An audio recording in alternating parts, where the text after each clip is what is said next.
Chapter 23, 10th Cloud. After an unknown amount of time, Wang Lin opened his eyes and saw that it was dark outside. He got off his bed and stretched for a while. His body didn't feel very different.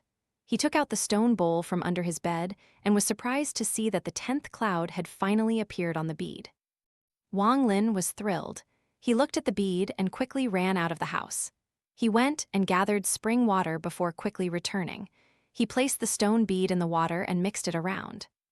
After he did all this, he drank the spring water and tasted it for a while, but there wasn't any change like there was before. He looked at the bead with some disappointment on his face, then tried to bite it, but it was still hard as a rock. He even squeezed a drop of blood onto the bead, but there was still no change. He hesitated and gritted his teeth for a while, then took the stone bowl and slammed it on the stone bead. He believed that once it had 10 clouds, there would be some sort of change. After a bang, the stone bowl broke. Even Wang Lin's hand was numb, but there was no sign of damage to the stone bead at all.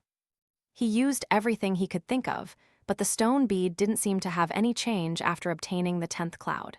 Feeling heartbroken, he threw the stone bead to the side. After a while, he unwillingly walked over to pick it up. After staring at it for a while, he started to feel sleepy. He was stunned. He had just woke up. Why would he feel sleepy? He rubbed his eyes and continued to stare at the bead. Slowly, he became even more drowsy.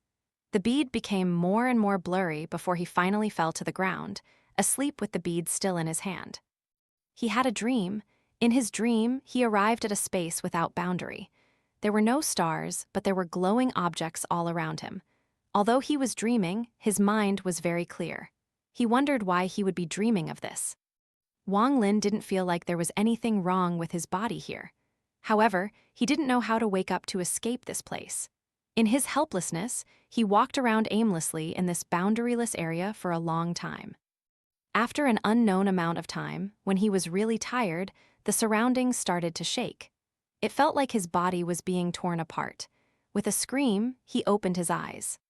He looked around and noticed that he was still in the room. Wang Lin took a deep breath and wiped the sweat off his forehead. He was happy that the strange dream finally ended. Suddenly, his expression became really odd. He looked at the bead and noticed that all the clouds had disappeared. Instead, there were little words inscribed on the bead. Wang Lin was stunned and quickly took a closer look. The words looked really strange, an uncommon font. He had always loved reading and thought for a long time, trying to patch the words with words he had read. He was able to guess a few words. Wang Lin held the bead and muttered to himself, "This seems to be a number in written form. It doesn't hold any meaning." Suddenly, a thought flashed through his head and he remembered the strange dream. Was that related to the bead? Wang Lin pondered a little and immediately lied down on his bed, trying to force himself to fall asleep. But he was still full of energy, so he couldn't do it. He remembered that the last time he fell asleep was from staring the bead, so he started to stare at the bead without blinking once. Soon, he became drowsy and fell asleep. The boundaryless space appeared again. Wang Lin revealed a thoughtful look. This time, he didn't wander around, but started to jump up and down repetitively. As time passed, he managed to jump higher and higher.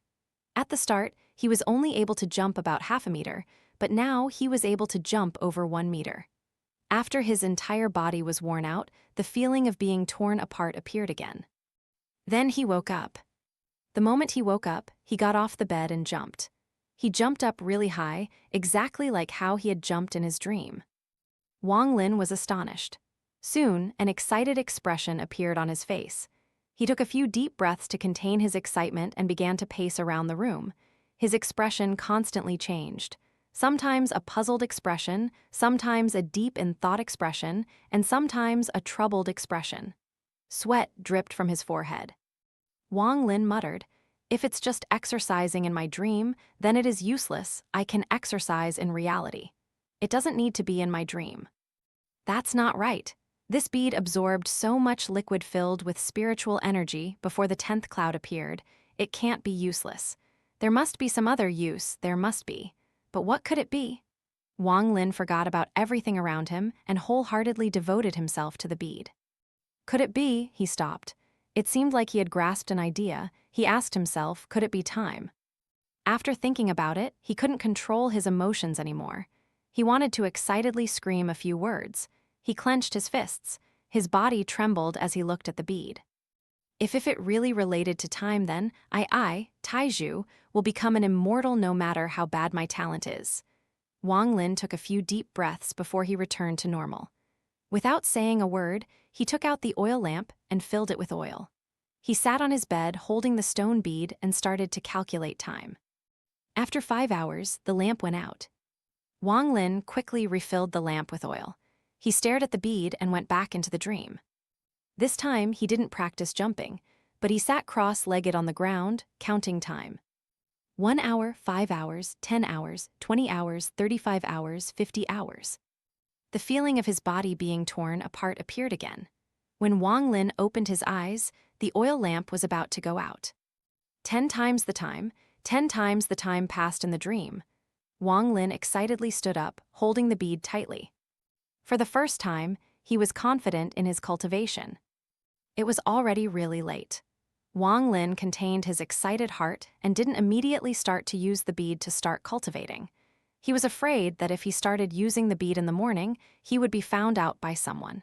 When that happened, he would not be able to keep it, so he put the bead back into his bag of holding and left the room.